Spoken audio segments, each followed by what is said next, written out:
Hello there, and welcome into another episode of the Cannabis Man podcast. Thank you so much for clicking on the show. I am your host, Don Kleppen. And if it's your first time here, welcome in. This is a show where we're taking a journalistic look at all things cannabis, and I like to talk with experts in the field, whoever they may be, if they're entrepreneurs who've created products or started a business with some new cannabis-related goods or services that we all get to try in legal states, or if they're a professor or a doctor who's researching the questions that we have still that remain about cannabis, or some government leaders, elected or appointed officials who are in charge of making cannabis policies in the states that have legalized it that are likely to be foundational to legal cannabis moving forward in the U.S. and possibly around the world. I am incredibly excited and very happy right now because it is February, listener, which means that my dry January is over, and I'll tell you a little about my final thoughts on the month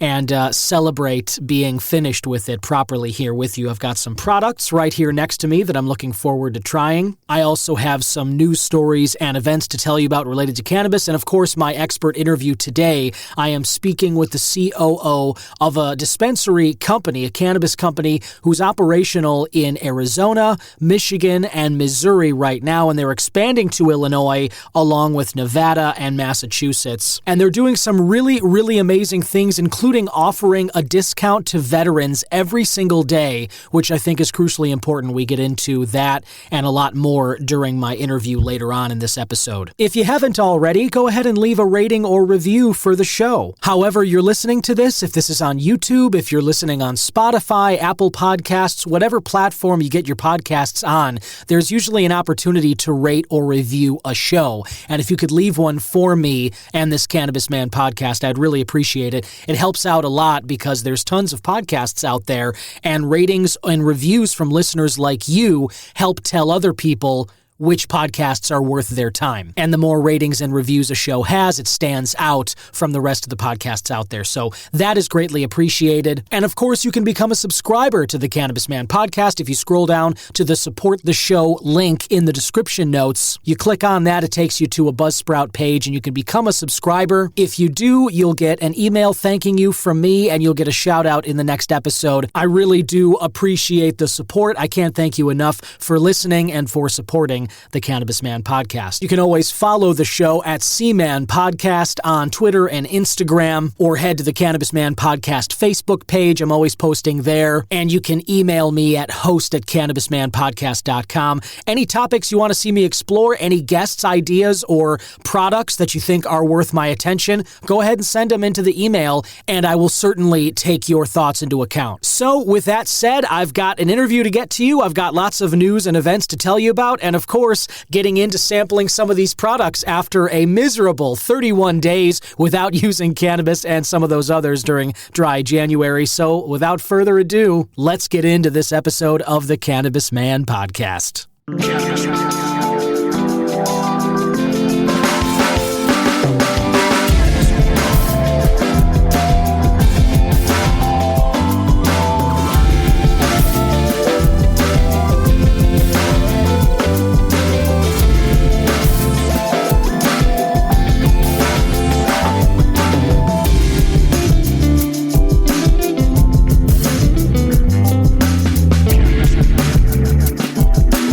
This is Tommy Chong, and you're listening to the Cannabis Broadcast.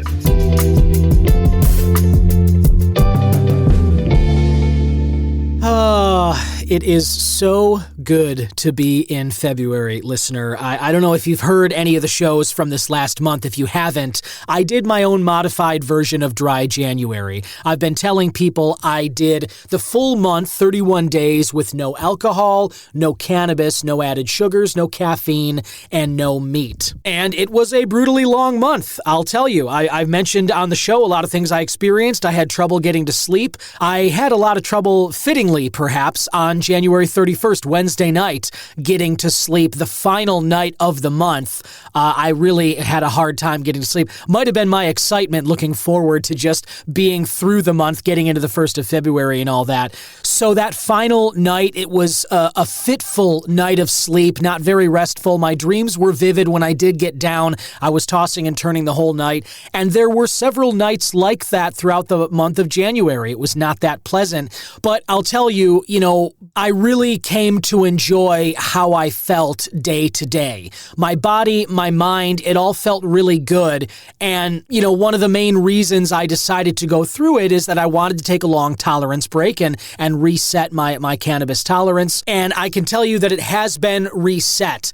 I worked yesterday, my normal shift, and I didn't imbibe anything on the 1st. I'm recording this right now, Friday, February 2nd, and this episode's going to come out tomorrow on the 3rd. But my point being is that I didn't really imbibe much yesterday during the day. I let the 1st of February pass kind of like a normal day, and then my wife had planned a really great dinner for both of us. She cooked up a beautiful steak, she cooked up some lobster tail, and she melted some butter, some asparagus, just to keep some greens in there as well. I had a bottle of whiskey that I was gifted for the holidays, some Distiller's Select Woodford Reserve. So I'd been staring at that bottle throughout the month of January. So as soon as I got home from work last night, I poured a glass of that whiskey.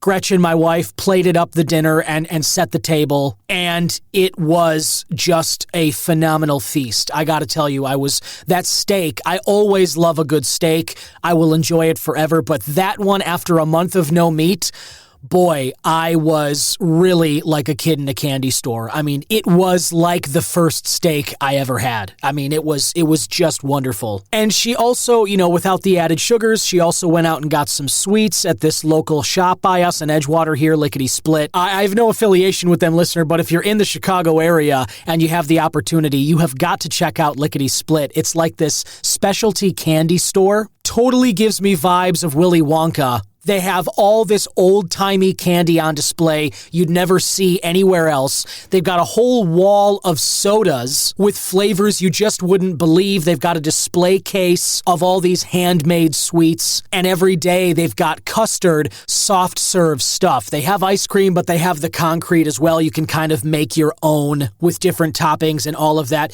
It's just a wonderful place, and Gretchen got like a container of sweets for us to have for dessert. And I didn't have much to smoke yesterday. I had cleared my supply during dry January, at least I thought I had. But of course, like any stoner, I started looking through my grinder, looking through my drawer last night after dinner and after 2 glasses of whiskey. And I was able to find some ground up weed that I hadn't used. I found some keef in the bottom of one of the grinders. I packed up a little bowl for myself, and I just took 2 or 3 hits, and I gotta tell you, listener, my tolerance has been effectively reset. It was a very difficult month. It was a very difficult dry January, but I'll tell you what, I've talked about this on the show before. I'm a daily smoker. When I am using cannabis like I typically do, I will smoke throughout the day.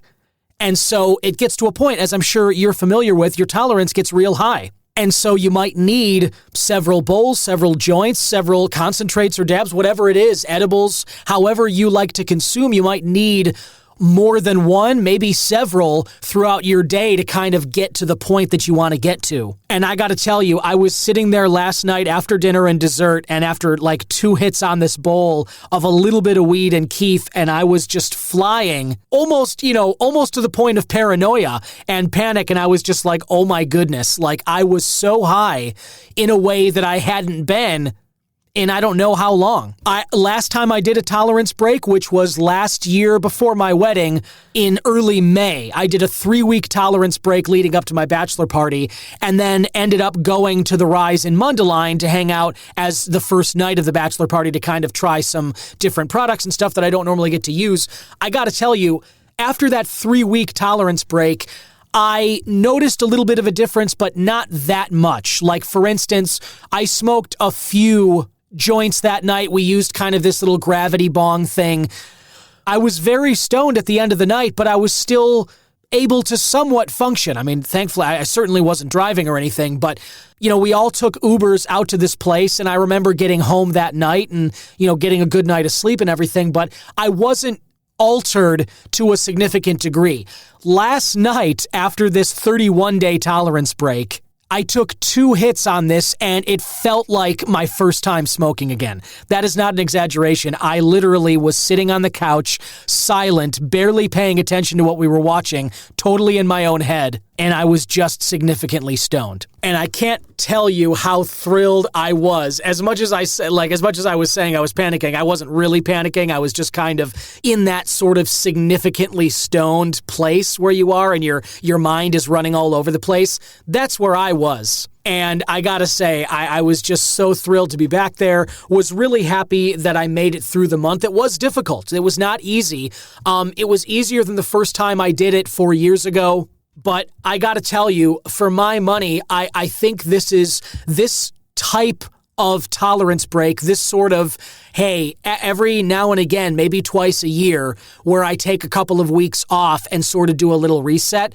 For my money, I think that is good for the system, it's good for the wallet, and it is just good for your tolerance. I find this to be worth doing. And so if you're in the middle of your own right now, stay strong. You will get back to this sweet place where you can ingest cannabis again, and you're going to enjoy it so much more than when you left it. I can confirm that definitively right now. And for such an auspicious occasion, I wanted to pack up a little something here that I could share with you, listener. I did run out to the Wrigleyville Sunnyside this morning, and I got myself a couple of items here. One of them was an 1/8 of High Supply's Double Trouble. It's a sativa. I haven't yet tried it, but I packed it into this Woodwind from Dynavap, one of their handheld vaporizers here. And I'll give you my thoughts on this, like a proper review of the strain next week. I also got some Verano Essence pre-rolls. I got 2 packs of those, which I'll try, and I'll give you my reviews of those next week as well. But in the meantime, I just want to say cheers to a very wonderful 2024. Cheers to the magic of cannabis and being back in its lovely embrace. I have missed this so much, and I'm just really glad that I got through the tolerance break. And listen, the point of it is, if I can do that, if I can take 31 days away from cannabis, you can too. It's hard. It's not easy. It's not pleasant, but it's worth it. I can tell you that sitting on this other side, it is worth it. And now I'm back to doing and experiencing what I love. So cheers to you and a very, very happy 2024.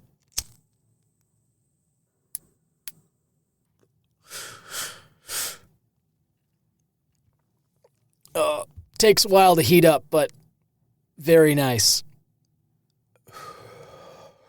Oh, very nice. Gotta love that. Yes, there it is. There it is. Thank you. Thank you. Thank you so much for that round of applause that I hit on this board myself, but totally worth it. I really do feel like, look, this is how it goes as an adult. You don't really get a round of applause for, meeting mental challenges you set for yourself. You don't really get a round of applause for doing much of anything. I'm sure you notice this, you feel it like I do, listener. As an adult, nobody's really giving you a pat on the back or like an attaboy for doing something that you feel is necessary. So give it to yourself, damn it. That's what I say. And treat yourself. That's the other important part of this. Treat yourself to something you love. And man, do I love cannabis, and man, have I missed this. So happy to be back on the other side of this with you. Another thing that I have been able to try now are these Wink seltzers that I talked with Phil McFarland about a couple of weeks ago. If you haven't heard that episode, listener, check it out. But these Wink drinks are being sold all in states across the country, as well as liquor stores around Chicago. You can get them at Binny's. You can get them at other liquor stores. 2.5 milligrams of THC and CBD each. They come in little 8-ounce cans, and as I mentioned with Phil, there's a stronger dose in the Countdown beverages from the same company, Warehouse Beverage, spelled like W-H-E-R-E, Ware. But I got to try some of these Winks last night. I had one after dinner, and I've got one next to me right now, their tangerine flavor of seltzer and THC, so cheers on that too. Yeah.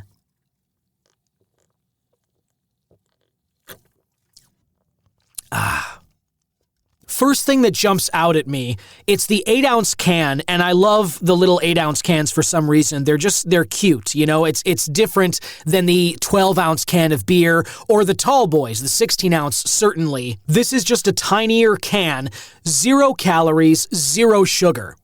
Now, as I mentioned, listener, last month I was doing the whole month with no added sugars, so I was looking at a lot of nutrition labels, and I've continued to do that. And so when I look at this nutrition label, 0 fat, 0 sodium, 0 carbs, and the list of ingredients, this is also encouraging. I can count them on one hand.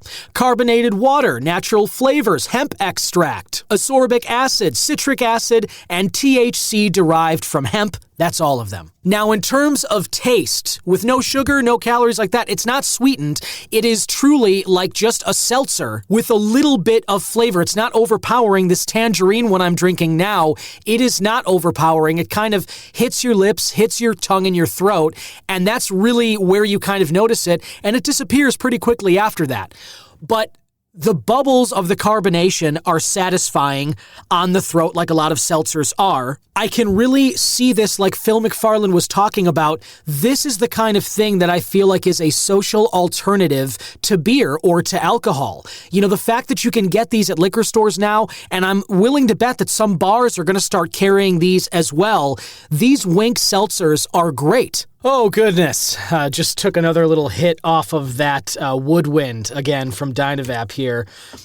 You really got to roast that cap. If you haven't tried Dynavap's vaporizers, George Brewa, who I've spoken with before, you should definitely listen to that interview if you haven't, but he invented this little cap that goes on all of their devices, and that's basically what you heat up with your heating source in order to toast the cannabis to the appropriate temperature and then inhale. And the cap pops. It does a little kind of snap. You may have heard it there in the open, and that's when it lets you know that it's reached the right temperature.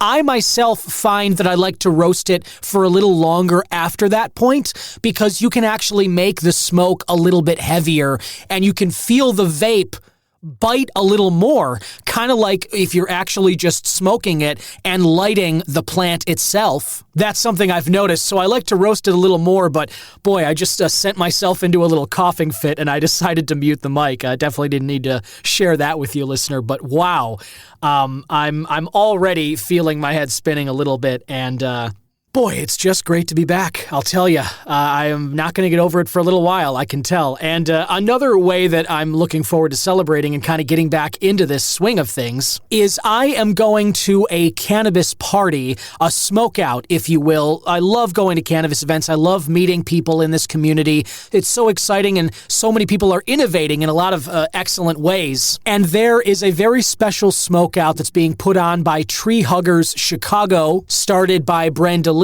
I've interviewed her in the past as well. You should check out that episode if you haven't listened to it. But she's gathered a really great group of people here, and they do events like this, whether it's going for a hike or going to a concert or a smokeout just like this.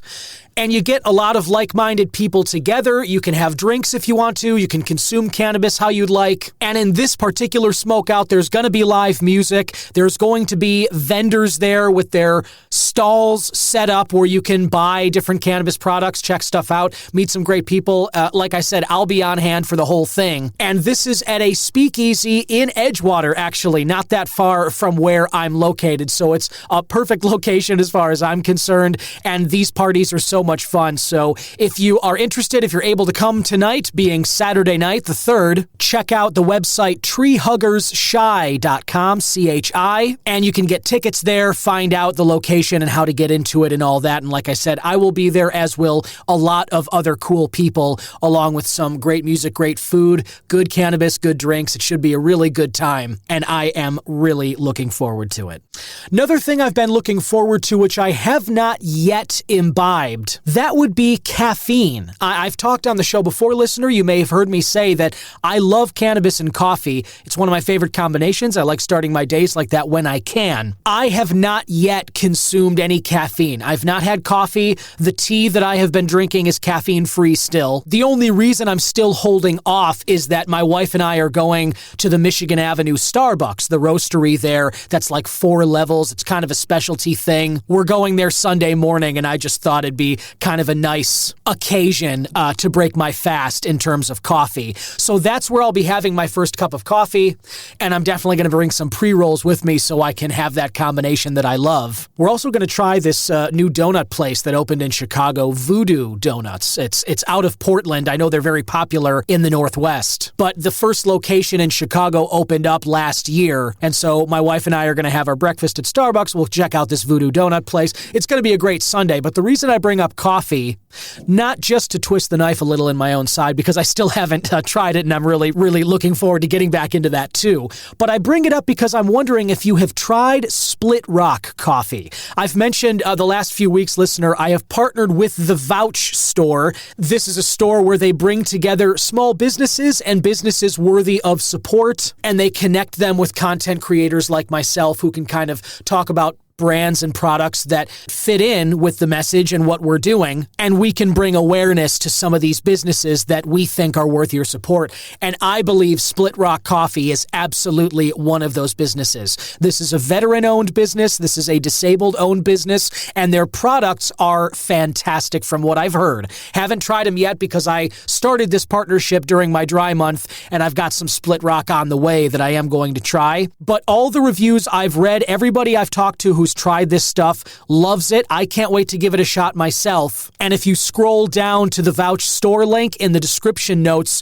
you can get some for yourself. Order it. It'll ship right to your home, and I would love to hear what you think of it. I will be trying it out next week, and I'll give you my thoughts on it as well. I can give you some more detailed feedback. I also have Camp Craft cocktails on the show page. These are cocktail kits that effectively are shipped to your home as well. All the ingredients come and the recipes come for you to make some classic cocktails in these mason jars. And I'm really looking forward to trying some of these as well. But I thought these businesses were worth your support, and I definitely encourage you to scroll down and check them out for yourself. Listener, my guest today is a very special guest. He's got a great story to tell, and the store that he's working with is doing some really important work related to cannabis and veterans. You know, I've talked on the show before about veterans and how cannabis can benefit them, and this particular store is offering discounts to veterans year-round,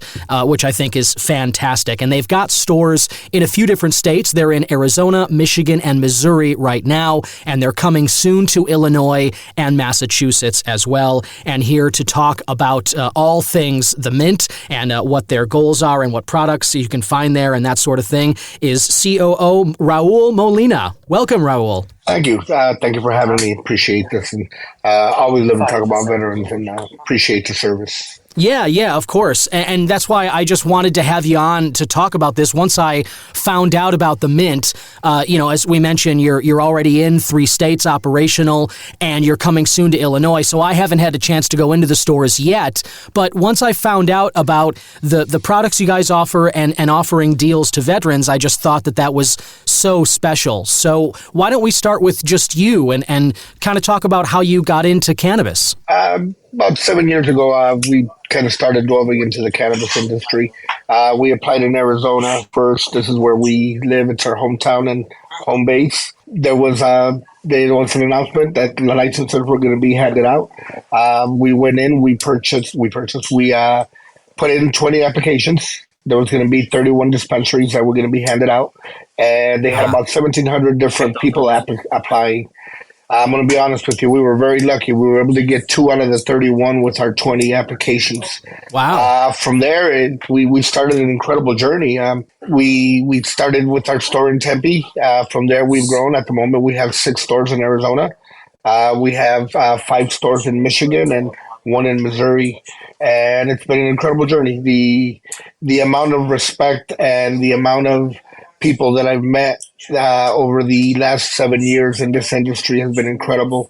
The amount of respect I've been able to have for the plant, from my mentality 7 years ago to what I think about it now, has been 180 degrees.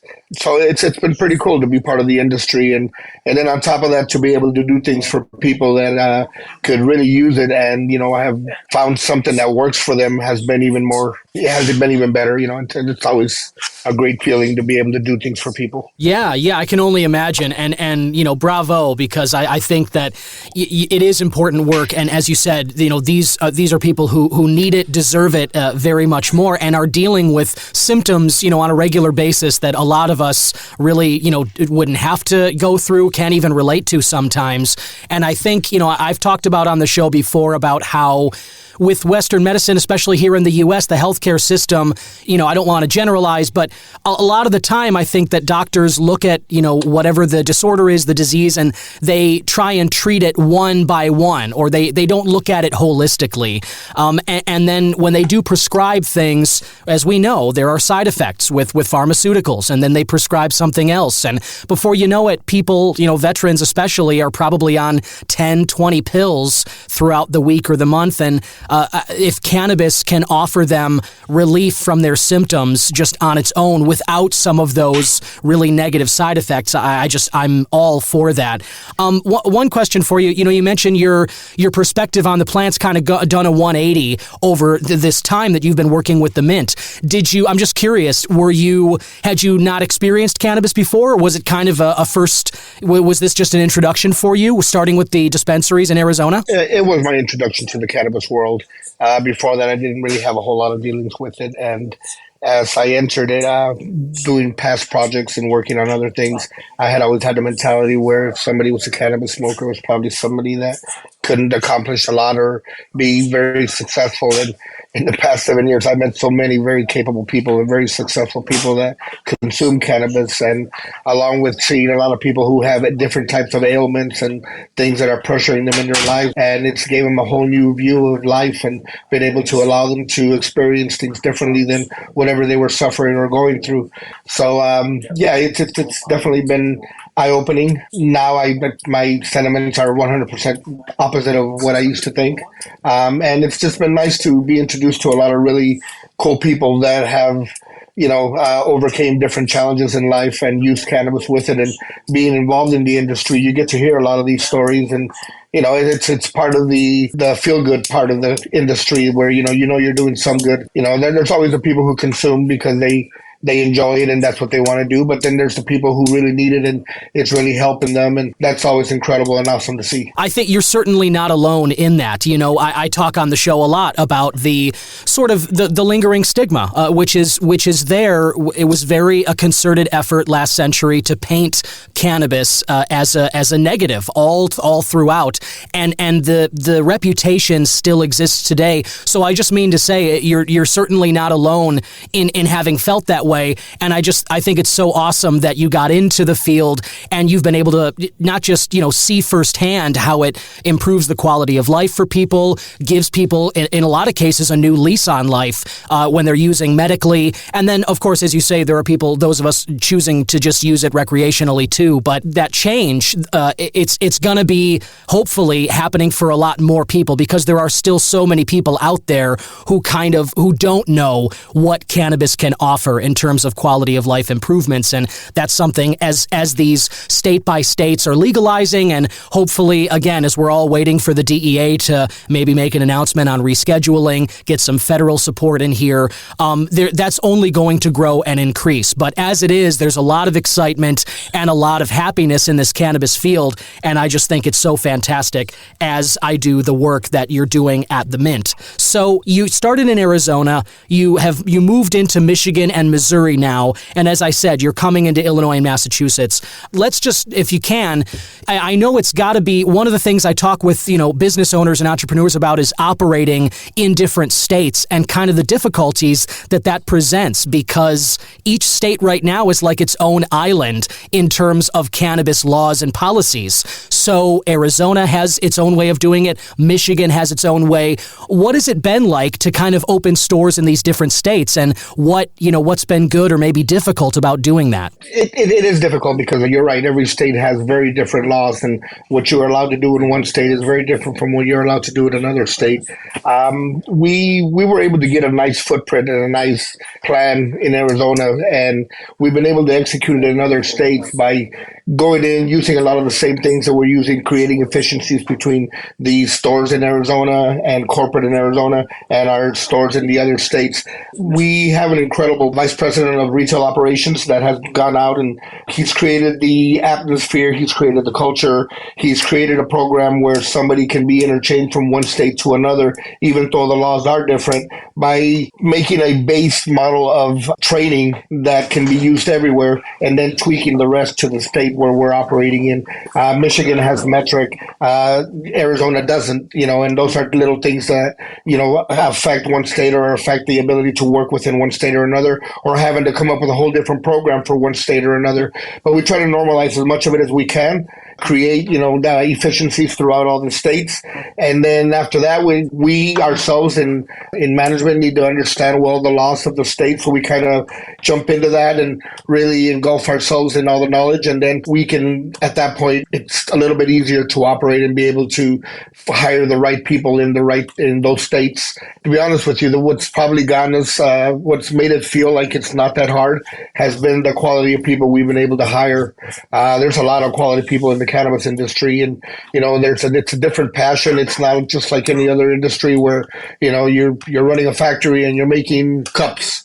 There's right. not a whole lot of passion that can go into that. Right. But being in the cannabis industry and being new and feeling like you're part of the growth within the industry in order to see where it's going next, always, just kind of empowers people to want to be more passionate about it and understand it better. And so with us, it's been slow learning. We didn't jump into all these states at the same time. We kind of made our footprint in Arizona, learned as much as we could, and then as we went into other states, we learned that state. It wasn't a matter where we jumped into all of them at the same time. But at the same time, if you take things slow and you prep properly, it becomes a little easier. But yes, you're right. It is challenging because it is very different in every state. It's cool the way you spelled that out there, how the people are really what make it so exciting, but also, sort of make it less difficult state by state if you're finding quality people. And as you say, there's no shortage of that in the cannabis space, the excitement, the passion, because, like you talked about, whether if you're on an assembly line making parts for some machine, maybe like looking at the strike last year for auto workers, right? Some of those people are really passionate about cars, but, at the same time, it's just not the same. Cars have never been held down by the U.S. government. You know what I mean? There's never been like a rebellion sense for the auto industry, whereas cannabis is still federally, Schedule 1 and controlled substance, and it still hasn't been officially admitted by the U.S. government about what medical value that it has. They haven't admitted their mistake with the war on drugs. So there's still this rebellion aspect, I think, of the cannabis industry, this underdog mentality, and I think that adds to the passion, along with the fact that people know, again, what quality of life improvements that it can offer people, and especially, as we've been talking about, veterans who absolutely need and deserve that. And so on that topic, let's talk about the discount that the Mint offers for veterans. Can you talk a little about that? So I'm sure in the United States, 22 veterans take their lives because of what they're going through on a daily basis. So we at Mint decided that we were going to offer a 22% discount to veterans at all our stores across the country. And we didn't want to do it on Veterans Day. We didn't want to do it on certain days where everybody turns around and tries to remember that. These guys are going through this on a daily basis, and we wanted to make it something that was accessible to them at all times. They are one of the groups that comes in through our front door that needs this the most and deserves it, for everything that service they provided for our country and the sacrifices they made to be able to provide that service to us and allow us, all the rest of us, to, enjoy the life that we live. I didn't have the honor of serving my country. I was busy doing other stuff, and I really appreciate everybody who took the time and went out and did this. We have quite a few veterans on our team, and I see some of the effects that going out there and doing this puts on people, and the pressure And we just thought that it was something that needed to happen every day. We didn't want it to be something on a special occasion. We wanted it to be something that they could come in and when they need their medicine, they could get it at a lower price. We even have certain times during the day from 1 in the afternoon to 4:20, where anybody who walks in can get a free pre-roll. We call it happy hour, and you just come in and you get a free pre-roll. Not everybody has money to come in and buy a pre-roll. Oh, man. And sometimes that in itself is just something that allows somebody to come in that either can't afford to buy cannabis or can't afford to buy it on a regular basis and take advantage of it. And then there are those who do. And then there's quite a few people that we see on a daily basis coming in and visiting us during those hours. Sure. And we don't mind, Yeah. We're thrilled to be part of the industry. We're thrilled to be able to help. We consider this as much medicine as anybody else does. And we know that not everybody can afford it. And we want them to have quality stuff that's been tested, that's gone through, the system, and it's better than something that they might be able to find in the street, because I'll tell you that all they can buy, all they can afford. So no, we take huge pride in being able to do what we can and give back to the community that allows us to service them, because there's a lot of pushback in the community about having a dispensary in your area, and we want to change that mindset. We want people to understand that, most of the people in the industry are incredible people that are passionate and want to help and understand other people's fights and other people's, road in life and things that they've had to go through. And we just want to do our part, and we know that it's not enough, and we try to do as much as we can. But I think at the end of the day, not just us, but we could all be better humans. And we're just trying to do our small part to be able to, provide something for the people who could use it more. Right on, Raul. Very well said. And I really appreciate that, because you made a lot of great points there, and you're so right. I do, as I was just talking about, the stigma, there is this sense from a lot of communities where it's like they sort of equate dispensaries to like a casino, or maybe like a bar or something. And it's just not that. And I really want to applaud. I love not just the 22% discount for veterans all the time, which I think is fantastic, but I also love the idea of a happy hour. That's something that I haven't seen a lot of dispensaries do, and it is such an integral part of what bars do, but not just that, like the community that's going into a third place between work and home all the time. The ability to go in and, as you said, get a free pre-roll, which is excellent. I think anybody be interested in that. But from 1 to 4:20 every day, you guys having some kind of a happy hour that allows anybody to get in on the cannabis space, and if they can't afford it on their own, that they can come in and get some of this, whether they need it medically, like we said, or if they're just trying to deal with some stress and anxieties recreationally, like any of us would. I just think that those particular stances you're taking there are just fantastic. So well done. And as Raul just mentioned, 22% discount all the time. I think I've heard from veterans too that the notion that you're doing this all the time, not just on Veterans Day and not just on like Memorial Day, the 2 days out of the year that we sort of have, set aside for that. I think doing it all day, every day like that, it does get at the fact that they are dealing with these symptoms all day, every day, and they need this support all day, every day. So it's excellent that the Mint is offering this, and I know people in Illinois here are going to be really excited for this, and I can only imagine that the people of Arizona, Michigan, and Missouri are thrilled with what you guys are doing so far. Thank you, Don. We appreciate that. And like I said, it's maybe not quite enough, but it's a good start. And we challenge any other dispensaries and anybody who has the authority and power to do more to do more. I agree totally. I think more people should be taking their cue from the Mint here and establishing some supportive elements into their dispensaries, rather than just kind of cranking up taxes on THC and looking at max profit. I'm not every dispensary is doing that, but there are certainly some here in Illinois, especially, that seems like that's their real bottom line. And I think more people should be taking a cue from what you guys are doing. Now, on that note, let's talk a little about some of the products that you guys offer in the dispensaries. You already mentioned pre-rolls, which is great for people. I've talked about, I love them for how convenient they are and stuff like that. But what are some of the other offerings that people can expect when they go into a Mint dispensary? I'm in Arizona right now, and I'm sitting at our flagship at the Tempe store. And I can tell you that we have 8,500 different SKUs with an endless amount of ways to consume if that's what you're looking for. Wow. Anywhere from vegan gummies to regular gummies to sugar-free gummies. For the people who are looking at the edibles, it seems like gummies is the lowest barrier of entry for people that want to try edibles, and a lot of times even cannabis. As far as flour, we have everything from what we call value flour, which is for large amounts for lower pricing, to all the way to your connoisseur style flour where you're paying $50-$60 for an eighth. So there's a little bit for everybody, and we have a lot of incredible mids that could easily be up in the higher levels. And then we have 6 refrigerators here in Phoenix, and we probably have about 2 brands per fridge. So we probably have about 6 or 7, maybe even closer to 10 different concentrate brands. And we have anywhere from your shatters and your batters and your sugars all the way to your THCA diamonds and your live resin batters and your rosin batters, and then you got the crazy stuff that that there's still a call for.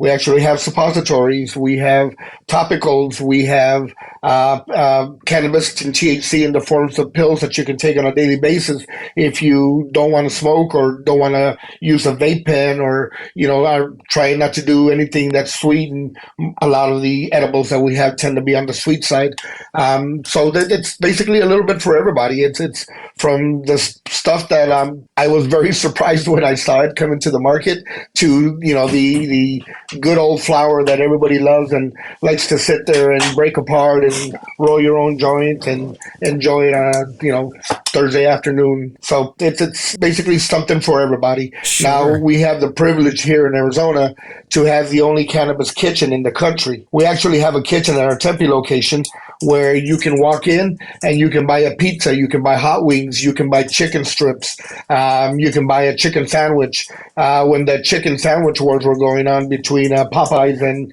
Chick-fil-A, we put out billboards around town that says our sandwich has weed in it. And so it was a pretty cool campaign. I think everybody got a kick out of that one, and it was the talk of the town that there was a third sandwich in the run. I bet. And obviously we were never in the run, but still, but it was cool, and people were talking about it. Right, which is what matters. Yeah, and so the kitchen's incredible, and then you can order specialty items out of there during the holiday season for Thanksgiving and for Christmas. We had all your side dishes, your cranberries, your potato salad, your mashed potatoes, your pies, your garlic butter, all infused, that you could go and take home and either cook with or have as side dishes while you were having your turkey. We can make you a cake for your birthday. It's funny because when we started the advertising for the custom cakes, we advertised it as birthday cakes, wedding cakes, or divorce cakes. Guess which one we saw the most of? Divorce. Yeah. Oh we thought we were being funny. Yeah, me too. Right, exactly. But that's hilarious. That's what it is. Somebody ends up breaking up or having a divorce or something, and apparently they're coming down and they're buying their ex a cake, and here you go, honey, have a nice trip. Yeah, yeah, totally. Man, that's unbelievable. I mean, 8,500 and then different SKUs, but man, I mean, you had me at like just the vegan gummies and just because as you say, gummies do seem to be the lowest barrier to entry for people. I think there's plenty of people who are looking, who maybe haven't tried cannabis before when it goes legal in their state, that they're looking to give it a shot, but maybe they don't want to smoke. The vapes are too intimidating, and forget about the concentrates and stuff. So gummies or drinks do seem to be the lowest barrier to entry. But as you mentioned, there's a lot of them are sweet. You know what I mean? They'll have sugars. They've got, it's more of like a dessert thing. And I think people who are health conscious, I mean, right now I'm doing this dry month, no added sugars and stuff. So I was really intrigued with the vegan gummies, but the only cannabis kitchen in the country, when you went on to talk about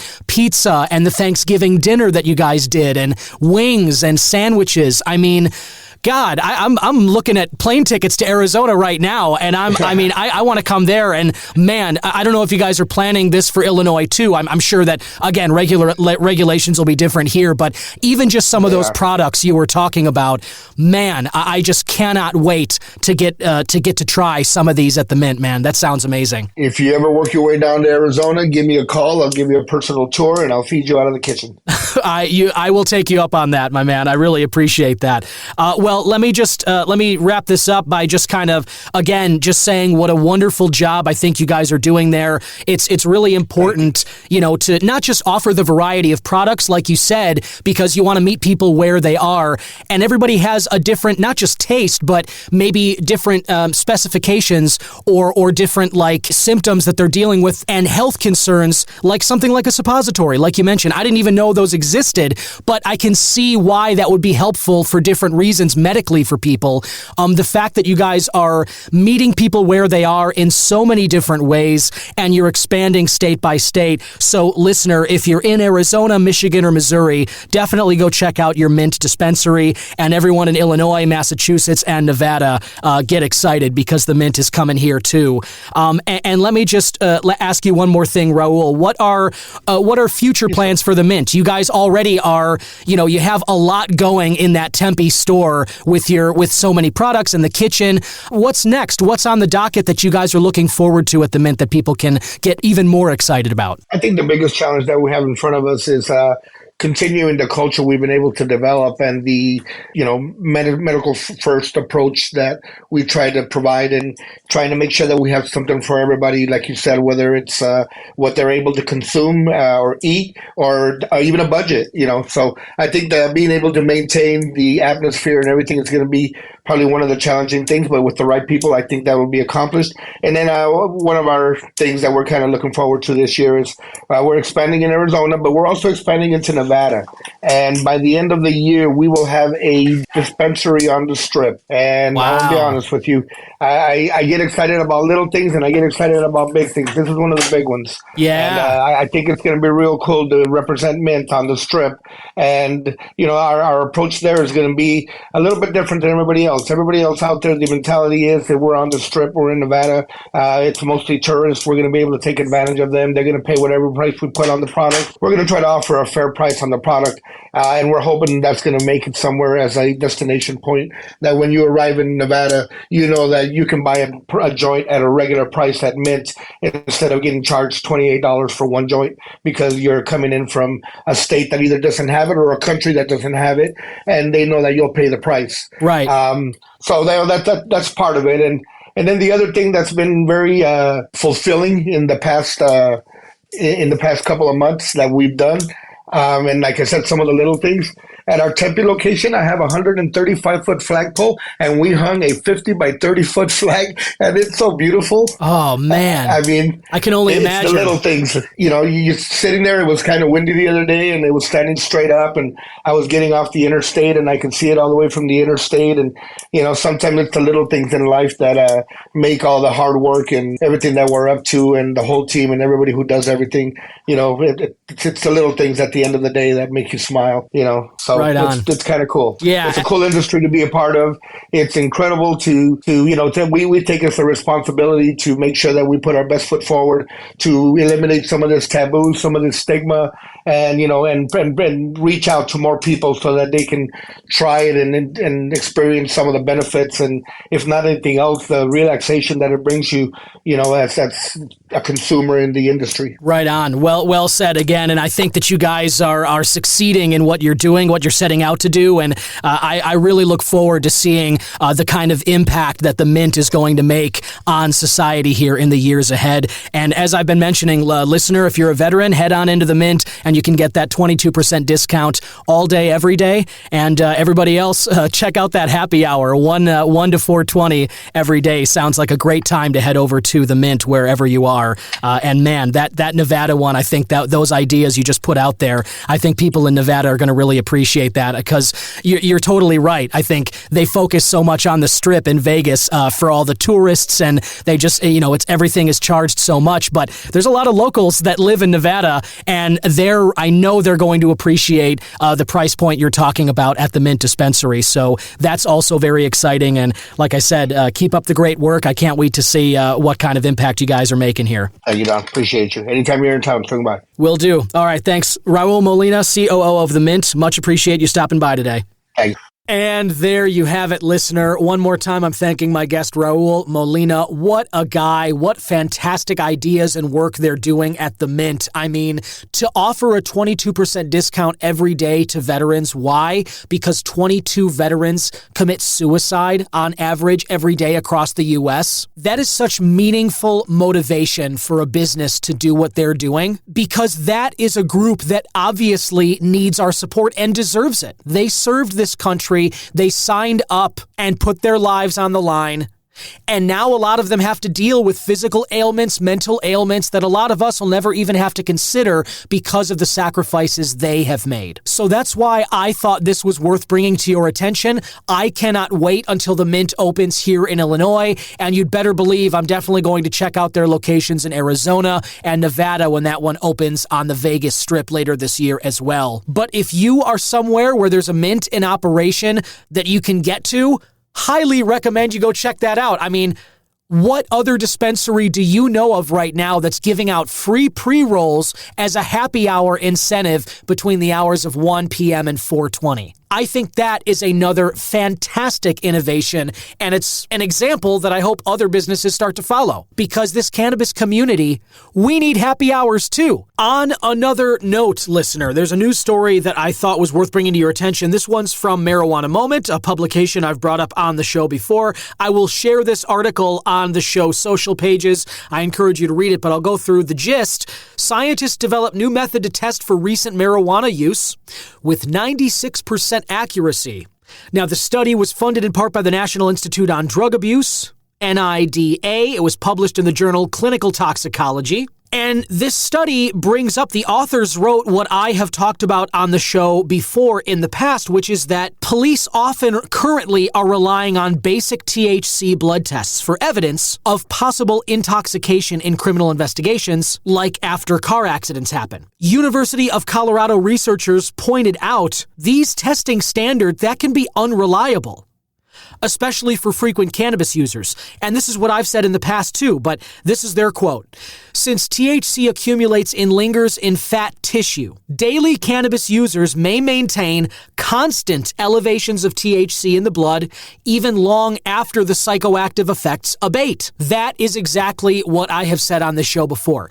A lot of drugs that we use, alcohol, caffeine, sugar, cocaine, whatever your jam is, most of those drugs are water soluble, meaning they latch to the water in our cells and they pass through the system 24 to 48 hours later. That's it, and then it's gone. THC is different. That bonds to our fat cells. That bonds to our lipids. They are lipid soluble. There's not many more drugs that are like that, and as such, when people talk about, hey, I've got to take a drug test for a job, how long until I have clean urine?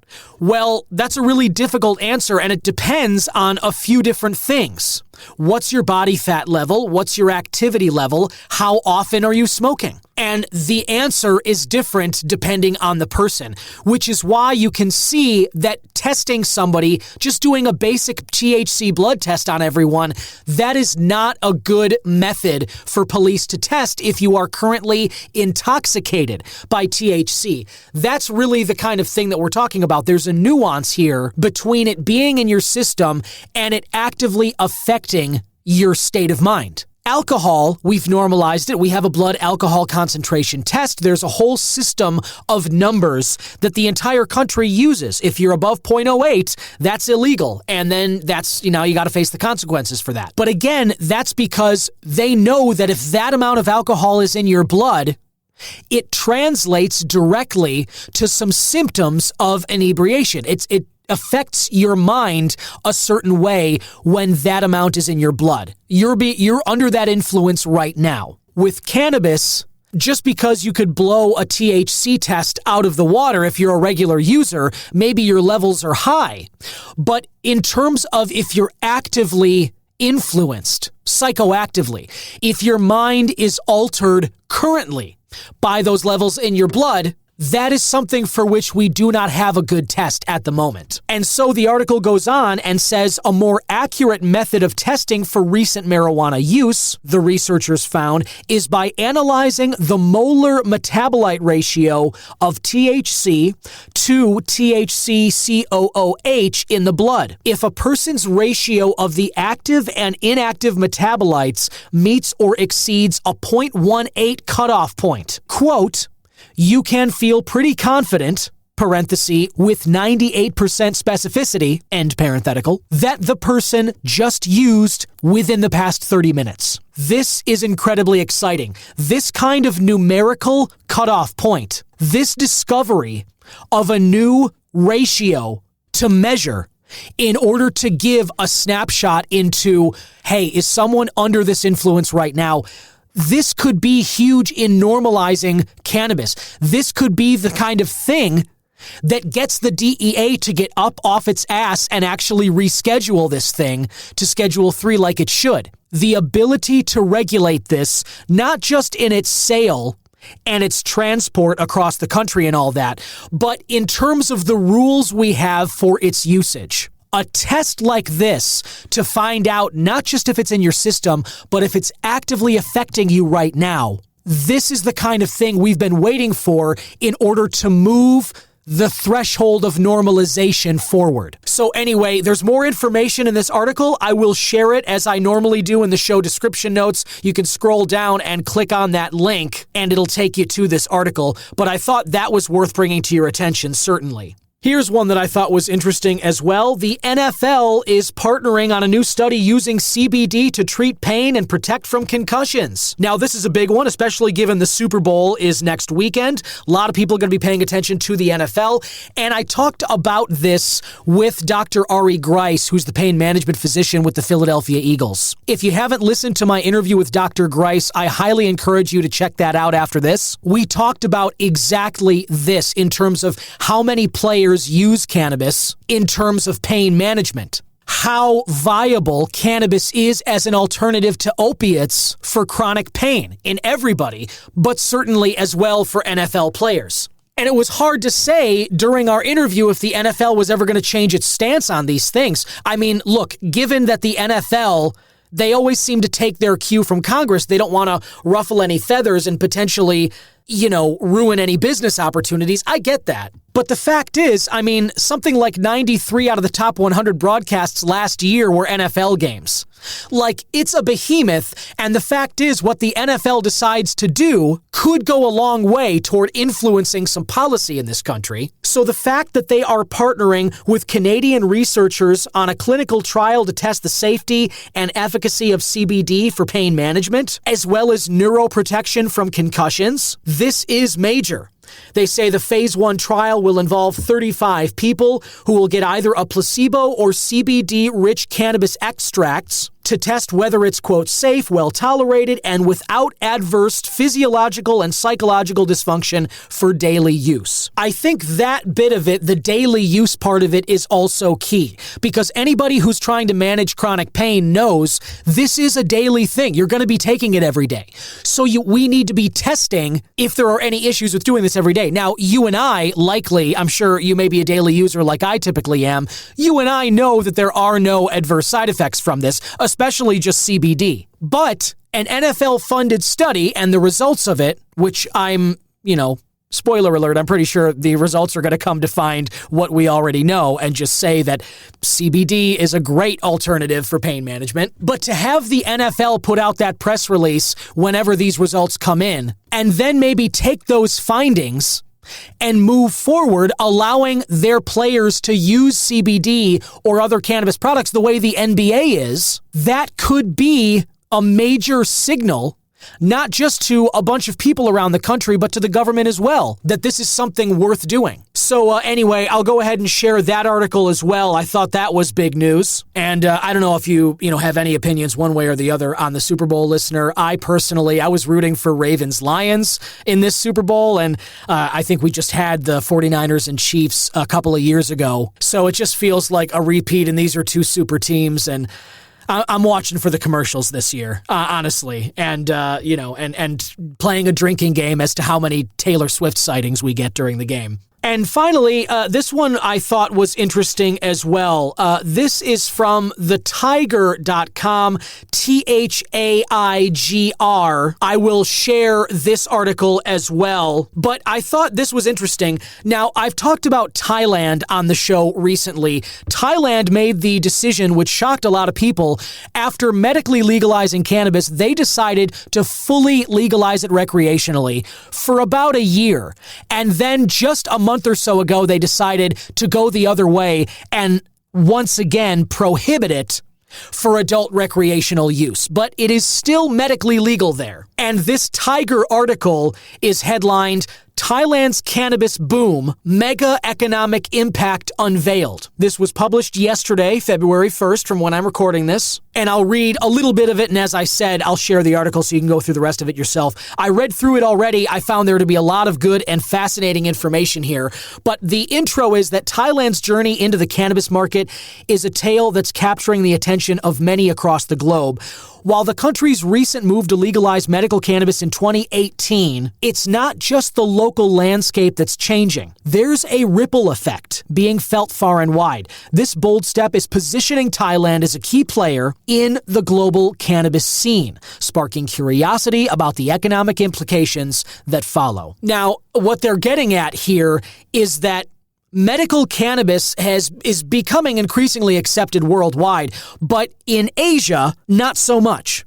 That is still one area where cannabis is definitely being kept at arm's length. So Thailand really is a trailblazer here in their part of the world. The article goes on to say the legalization has opened doors to job creation, tax revenue generation, and foreign investment. They go on to spell out in more detail how the increased tax revenue goes for that government, the creation of those new jobs, boosting in the tourism industry, reduction in healthcare costs, and foreign investment in Thailand's cannabis industry. Now, this is something that I think countries around the world certainly are watching, and as they should be. I mean, I think here in the U.S., we're going state by state, and if and when the federal government finally gets out of its own way and removes this unjust prohibition against cannabis, that will be a big signal around the world as well. But I think there are a lot of eyes on Thailand right now to see how this is going to go. And even if it's just medical, as I said, they made the decision to sort of flip-flop on the adult rec use there. Now that's illegal again. That is prohibited there. But medical use is still allowed. And that alone is still a signal to the world, especially in that part of the world. And I think all of those bullet points that this article mentions and that I just shared with you, all of those are positive reasons. I mean, you know that it's going to be a plus in all of those columns to have medical cannabis legal in your country. I mean, my goodness, the reduction in healthcare costs alone, I think, should make anybody, as well as the tax revenue, I think that's going to make any government perk up and sort of pay more attention to it. Anyway, that is all I have time to give you this week. Listener, I want to thank you so much again for listening to the show. Be sure to scroll down and leave a rating or review on whatever platform you're listening to this on, whether it's YouTube, Apple Podcasts, or Spotify. However you get your podcasts, make sure to rate and review the Cannabis Man podcast. And become a subscriber. Get a nice email from me. Hear your name shouted out in the next episode. If you feel that I'm bringing some value here, if you like the show, any support you can provide is certainly appreciated. And follow the show on social media, the Cannabis Man Podcast Facebook page, and at C-Man Podcast on Twitter and Instagram. I will be back again next week with another interview and trying out some glorious cannabis products between now and then, which I'll share my thoughts with you on. And of course, I'll bring you news and stories about events coming up and anything I think that you should be paying attention to related to cannabis, all on the Cannabis Man Podcast. Have a great week. Bye-bye.